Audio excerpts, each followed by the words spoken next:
पता है हम लोग मैच कहाँ हारे? कहाँ?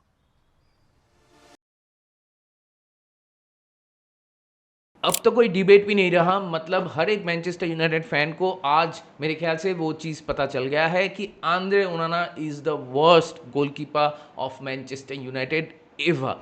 जी हाँ, आंद्रे ओनाना जैसे एक प्लेयर के साथ अगर आप मैच शुरू करते हो तो मैच से जो जो चीज़ें आप देख सकते थे वो सारी चीज़ें मेरे ख्याल से आज के मैच में हम लोगों को देखने को मिला है, which was the match against a league two side. जी हाँ, एक league two side Grimsby Town, जिसके अगेंस्ट में हिस्ट्रिकली अगर मैं देखूं, स्टैटिस्टिकली अगर मैं देखूं तो मैनचेस्टर यूनाइटेड की रिकॉर्ड्स उतना अच्छा नहीं है।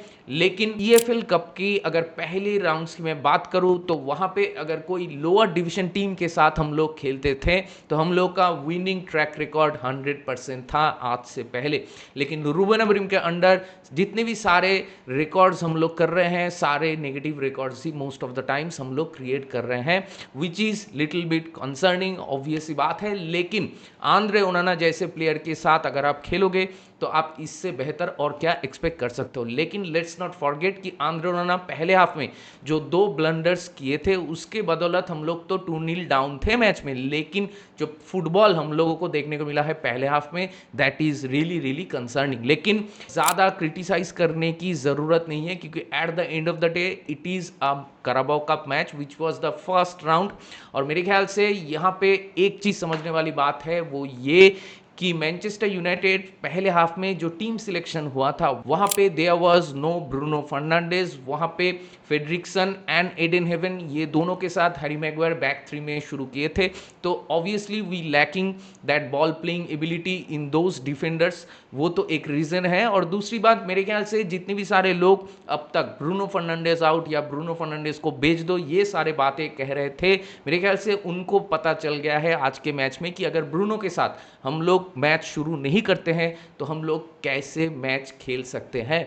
जब सेकेंड हाफ में ब्रूनो फर्नांडिस आए तो मेरे ख्याल से हम लोग धीरे धीरे मैच में बेहतर होते गए, मिडफील्ड में हम लोगों को कंट्रोल मिल गया और सेकेंड हाफ में हम लोग बहुत चेंजेस करते हैं, ब्रूनो को लाते हैं, एम्बुमो को लाते हैं, डिलीट को लाते हैं और उगारते को हम लोग सब्स्टिट्यूट कर लेते हैं। तो उगारते को सब्स्टिट्यूट करना भी जरूरी था क्योंकि Ugarte also had a very poor game. और उसी के साथ let's not forget about Amad, he had a bad game overall अगर मैं बात करूं। और उसी के साथ मैनचेस्टर यूनाइटेड अभी जो सिचुएशन में है, मतलब आप सोच के देखिए आर्सेनल वाला गेम अभी ज़्यादा टाइम नहीं हुआ है उस मैच को, लेकिन वो गेम के बाद मैनचेस्टर यूनाइटेड फैंस वे फीलिंग पॉजिटिव। लेकिन 10 दिन के अंदर आप देखिए सिचुएशन ऐसा हो चुका है कि फुलहैम के साथ हम लोग मैच ड्रॉ कर चुके हैं, आज एक लीग टू टीम के साथ हम लोग पेनल्टीज में मैच हार चुके हैं और वो भी 12-11, जो कि बहुत ही शर्मनाक है।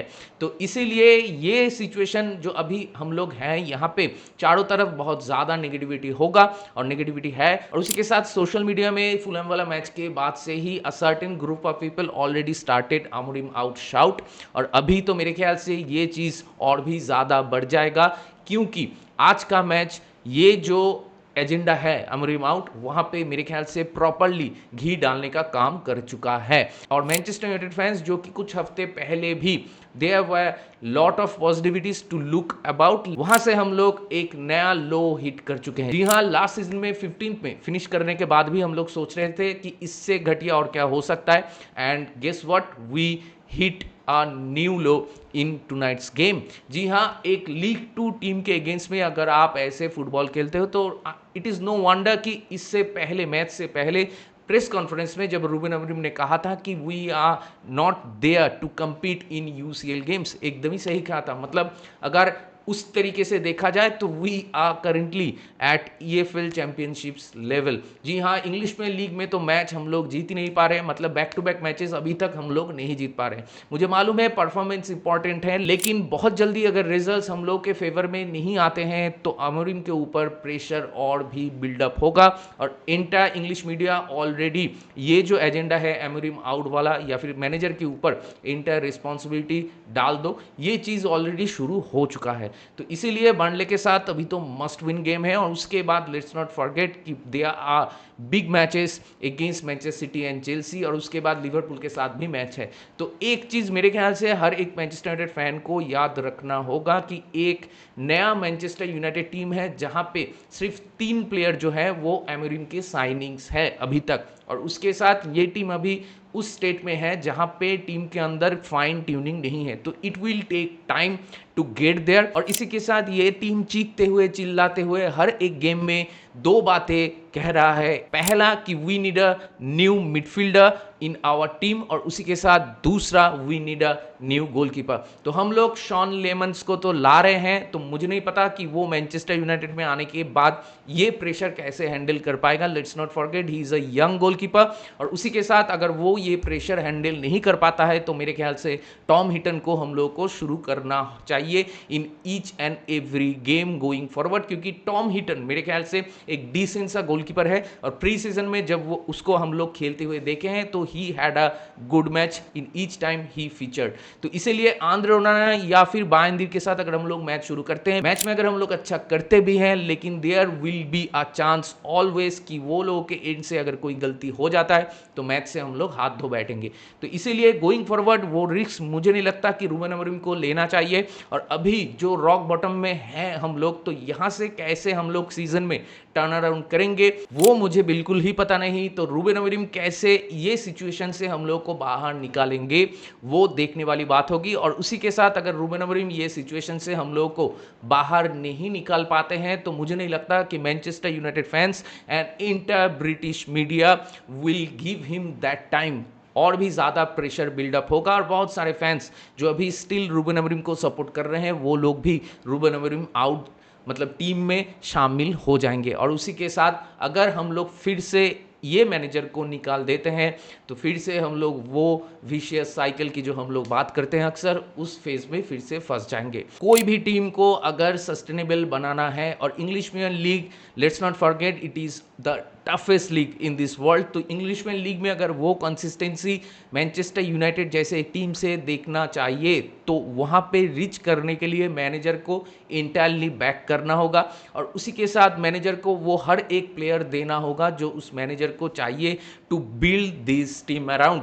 और तब तक मुझे नहीं लगता कि रूबेन अमोरिम हर वो चीज़ को कंट्रोल कर पाएंगे, क्योंकि लेट्स नॉट फॉरगेट ये टीम में अभी भी तीनों जो साइनिंग्स रूबेन अमोरिम को मिला है, और उसी के साथ अगर आप पैट्रिक डोरगू को पकड़ लो, रूबेन अमोरिम की 4 साइनिंग्स अभी तक है ये टीम में, लेकिन अभी भी टेन हैग के जितने भी सारे साइनिंग्स हैं उसमें specially Andre ओनाना is the worst. और उसके साथ जब तक टीम में आंद्रे ओनाना, डियोगो डैलो ये सारे प्लेयर्स रहेंगे तब तक मेरे ख्याल से बीच बीच में ऐसे सेटबैक्स हम लोगों को झेलना पड़ेगा।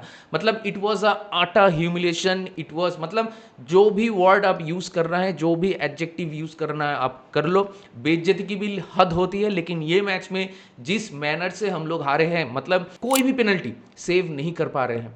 हर वो पेनल्टी जो सेव करने के लिए गोलकीपर को थोड़ा बहुत मतलब गेम अवेयरनेस होना ज़रूरी है, और उसी के साथ ही should have that skill to do that job, लेकिन आंद्रे के पास ये दोनों ही नहीं है, और उसके साथ कॉन्फिडेंस भी नहीं है, और वो मेरे ख्याल से उसका फुटबॉलिंग आईक्यू भी बहुत ही कम है। अगर कोई दूसरा गोलकीपर या फिर मैं अगर गोलकीपिंग करने के लिए चला जाऊँ तो मेरे ख्याल से I will do better than him at any point of time. तो इसीलिए जब तक एक नया गोलकीपर नहीं आता और उसी के साथ एक नया मिडफील्डर नहीं आता, और मुझे लगता है कि कोबी मेनू को तो हम लोग कतई नहीं बेचेंगे, और ब्रूनो फर्नांडिस को भी हम लोग कहीं नहीं बेच रहे हैं। तो ब्रूनो फर्नांडिस और कोबी मेनू ये दोनों अगर एक साथ मिडफील्ड में खेलते हैं तो हम लोग का गेम थोड़ा बहुत बेहतर हो सकता है। और एक चीज़ मैं कहना चाहूँगा कि लेट्स नॉट एब्यूज और let's not get too harsh on Matheus Cunha या फिर ब्रायन एम्बुमो। ये दोनों नए साइनिंग्स हैं, इन दोनों को मतलब इन दोनों के गेम से वो ग्लिम्सेस वगैरह दिख रहा है। जब तक वो फाइन ट्यूनिंग नहीं होगा ये मैनचेस्टर यूनाइटेड टीम में प्लेयर्स और ज़्यादा जेल अप नहीं करेंगे, तब तक जो फुटबॉल आप लोग एक्सपेक्ट कर रहे हो वो फुटबॉल हम लोग को नहीं देखने को मिलेगा। मतलब बिट्स एंड पीसेस में ग्लिम्सेस वगैरह आपको देखने को मिलेगा जहाँ पे हम लोग थोड़ा बहुत अच्छा करेंगे, लेकिन वहाँ पे अगर हम लोग चांसेस नहीं लेते, कैपिटलाइज नहीं कर पाते हैं उस चांस को, तो मेरे ख्याल से रिजल्ट्स आना मुश्किल है, जो कि फैक्ट है। And there is no shortcut to success. मतलब सक्सेस तो दूर की बात है, मैं रेलिवेंसी की बात कर रहा हूं आज के टाइम में मैनचेस्टर यूनाइटेड जैसे एक टीम का to other big teams in English Premier League. तो वो रेलिवेंसी हासिल करने के लिए, वहाँ तक पहुँचने के लिए भी जो कंसिस्टेंसी की ज़रूरत है, वो कंसिस्टेंसी आएगा जब तक ये टीम और भी एक साथ खेलेगा। और उसी के साथ एक मिडफील्डर की कमी तो साफ साफ दिख रहा है in each and every game, कि अगर ब्रूनो या कोबी मेनू के बगल में कोई अच्छा डिफेंडर, जो एक अच्छा डीएम या फिर बॉक्स टू बॉक्स मिडफील्डर अगर मिल जाता तो हम लोग का गेम और भी बेहतर हो सकता है। और उसी के साथ जैसे कि मैंने कहा कि डेलो, ओनाना, ऐसे बहुत सारे प्लेयर्स अभी भी मैनचेस्टर यूनाइटेड में हैं। जब तक ये सारे प्लेयर्स रहेंगे तब तक एवरेज प्लेयर्स रहेंगे, एवरेज सी रिजल्ट्स, परफॉर्मेंसेस आता रहेगा। तो इसीलिए मुझे लगता है कि गोइंग फॉरवर्ड अगर रूबेन अमोरिम सर्वाइव कर जाते हैं तो it will take another 2 to 3 transfer windows, जहां पे हर कोई साइनिंग्स हम लोग के लिए अच्छा कर सकता है, ये प्रोबेबिलिटी रहेगा। और उसी के साथ ये सारे प्लेयर से हम लोग मूव ऑन कर पाएंगे, तब जाके कुछ बात बन सकता है। लेकिन आज के डेट में साइनिंग्स जो है, eight the end of the day it is kind of a gambling, क्योंकि एक साइनिंग आने के बाद उसको सेटल इन होने का एक टाइम चाहिए होता है, और उसी के साथ विथ टाइम इंटर टीम के साथ उसका गेम भी ग्रो करता है। तो ये टाइम आज के टाइम में मेरे ख्याल से फैन बेस नहीं देता है कोई भी प्लेयर को। और स्पेशली अगर आप मैनचेस्टर यूनाइटेड के प्लेयर हो तो आपके हर एक छोटे से छोटे चीज को स्क्रूटिनी किया जाता है सोशल मीडिया में, और उसके बाद सोशल मीडिया में बहुत सारी चीजें बोला जाता है। तो ये तो प्रेशर है। तो कोई भी प्लेयर जिनको हम लोग ला रहे हैं वो अगर अपने प्रीवियस टीम में अच्छा करते हुए आ भी रहे हैं तो उनको यहाँ पे ये प्रेशर को हैंडल करना होगा, और उसी के साथ सोशल मीडिया में अपना ध्यान कम देते हुए अपना जो हार्डवर्क है उस प्रोसेस में ज़्यादा फोकस करना होगा। तो अभी only time will tell what will happen, लेकिन मैं तो रूबेन अमोरिम आउट अभी तक नहीं हूं, क्योंकि आई नो कि there are lot of issues which are there still in this Manchester United squad, जहां पे पर्सनल लेवल में बहुत सारे चेंजेस अभी भी बाकी हैं। जो एक्सपेक्टेशंस फैन बेस करते हैं मेरे ख्याल से थोड़ा सा तो अनरियलिस्टिक एक्सपेक्टेशंस है, क्योंकि it is only the third match into this season, और उसी के साथ जो फिक्सचर्स हैं उसको भी आपको ध्यान रखना होगा। और उसी के साथ इस टीम में अभी भी बहुत सारे चेंजेस बाकी है, इस चीज को भी आप लोगों को मानना होगा। And let's not forget, last season में हम लोग 15th में फिनिश किए थे। तो बहुत सारी चीजें रूबेन अमोरिम को भी काम करना होगा, और उसी के साथ इंटायर टीम को काम करना होगा। और इस ह्यूमिलेशन, इस हार के बाद प्लेयर्स कैसे इस चीज से बाहर आएंगे, क्या वो लोग वो मेंटालिटी शो कर पाएंगे, वो देखने वाली बात होगी। और बर्नली के साथ हम लोग कैसे खेलते हैं वो भी देखने वाली बात होगी। तो players need to work hard and players need to show the real characteristics of Manchester United player, जो हम लोग एक्सपेक्ट करते हैं वो चीज उन लोगों से देखना चाहिए गोइंग फॉरवर्ड। मतलब हम लोग हारे या जीते, मेरा फंडा एक ही है, हारे या जीते हम लोगों को अच्छा परफॉर्मेंस डिलीवर करना है। अगर अच्छा परफॉर्मेंस हम लोग डिलीवर कर पाते हैं तो रिजल्ट्स भी अपने आप आने लगेगा। लेकिन प्रेशर ये है मैनचेस्टर यूनाइटेड में, चैलेंज ये है मैनचेस्टर यूनाइटेड में कि कब तक आप एफोर्ड कर सकते हो रिजल्ट्स अगेंस्ट यू। यही चैलेंज है रूबेन अमोरिम का, क्योंकि परफॉर्मेंस अगर आता भी है और रिजल्ट्स अगर फिर भी नहीं आता, और ये चीज अगर बहुत दिनों तक चलता रहा तो प्रेशर और भी ज्यादा हो जाएगा। एंड उसके बाद अगर इंटायर फैन बेस आपके अगेंस्ट में चला गया तो वहां से वापस करना बहुत ही मुश्किल हो जाएगा। Only time will tell what will happen, और कितनी जलालत और कितनी बेइज्जती झेलना होगा हम यूनाइटेड फैंस को ये सीजन में, वही मेरे ख्याल से देखने वाली बात होगी। तो देखते हैं आगे जाते हुए हम लोग क्या करते हैं, स्पेशली बर्नली के साथ जो मैच कायदे में अगर देखा जाए तो हम लोग को ये मैच से 3 पॉइंट्स किसी भी हालत में निकालना होगा। और उसके साथ ये जो आज का मैच था जहां पे कॉमेडी ऑफ एरर्स हम लोग को देखने को मिला है फ्रॉम आंद्रे ओनाना, और पेनल्टी शूटआउट्स में भी वो कॉमेडी हम लोग को देखने को मिला है, जहां पे हम लोग मैच 12-11 हार चुके थे। मतलब एक टाइम पे तो लग रहा था कि ये मैच चलता ही रहेगा, ये मैच खत्म ही नहीं होगा। तो ये सारी चीज़ों को देखने के बाद आप लोगों का क्या मानना है, आप लोगों का क्या राय है, please do let me know in the comment section. That being said, इस वीडियो को चलिए यहीं पे रैप अप करते हैं। अगर आप मेरे चैनल में नए हो तो मुझे जरूर सब्सक्राइब कीजिए, इस वीडियो को लाइक कीजिए और शेयर कीजिए अपने दोस्तों के बीच, अपने जान पहचान वालों के बीच जिनको ऐसे वीडियोस देखना पसंद है। तो बहुत जल्दी मिलेंगे अगले वाले वीडियो में, तब तक ख्याल रखिए अपना, take care, goodbye, glory glory Manchester United and keep the red flag high.